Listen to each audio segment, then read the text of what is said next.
To me, Jesus was the God of the Gentiles to the Christians, and it's not something Jewish people would embrace. In fact, my grandmother told me, beware of Christians, they kill their own. So if they'll kill their own, they'll certainly kill us.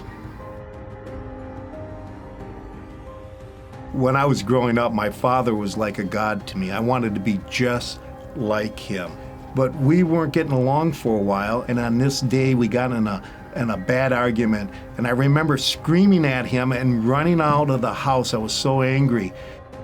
30 seconds later, my brothers called me in to come back in, and he was laying on the floor, and I turned him over, and as I turned him over, he took his last breath, and I just remember just screaming out, "Forgive me, forgive me." I killed my father, and I was just devastated.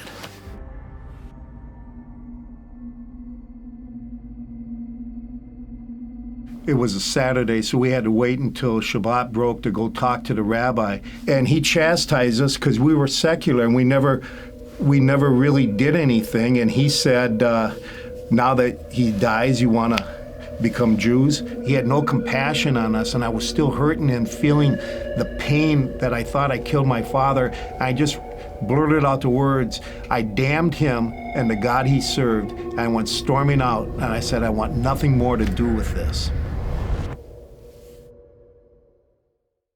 My grandfather would have me sit on his lap, and he would tell me about life in the old country, which was Russia. And I asked him, why did you come to the United States? And he said, we came because of the pogroms. The Russian Christians used to come in and persecute us. So I asked him, why did these men do this to us? And he said, because we're Jews and they were Christians. I knew from that time on, it was them and us. My goal in life was to earn a lot of money, because if I had money, I would have power. If I had power, I would have influence. So I'm working for my goal of money, and I'm working hard every day. And I was talking with a respected businessman, and he was talking about meaning and purpose. And he said, you have to have meaning and purpose in your life, and it's got to be more than money. That was shocking to me. Then he went on and said that the billionaire J. Paul Getty said on his dying deathbed, he would trade all his billions for a happy home life. It's kind of like I'm told that in a dog race, they teach the dogs to chase the rabbit, but if they catch the rabbit, they'll realize that it's a fake and they won't chase it anymore.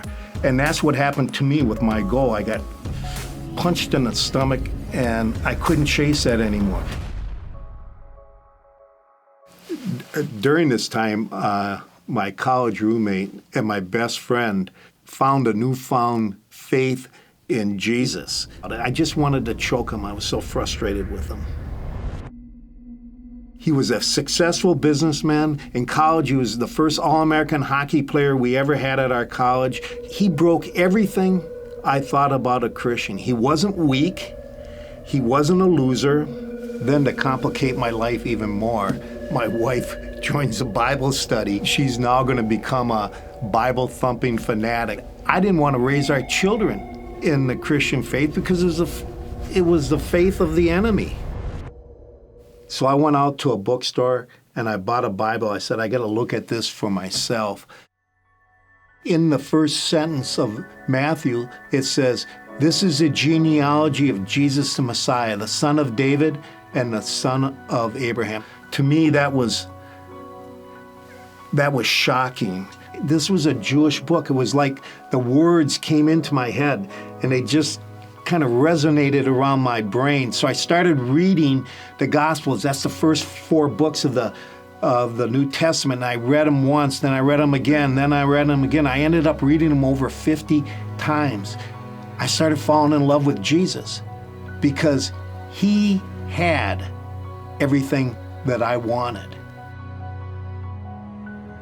I found out that he truly was Jewish, and he was speaking only to Jewish people. There weren't Gentiles around.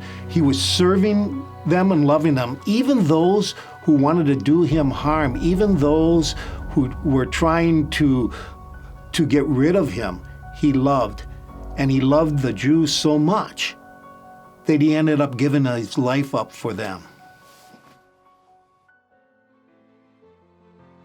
One day I drifted into the book of Romans, and in Romans 5:8 it says, "But God demonstrates his love for you in this, while you were yet a sinner, Christ died for you."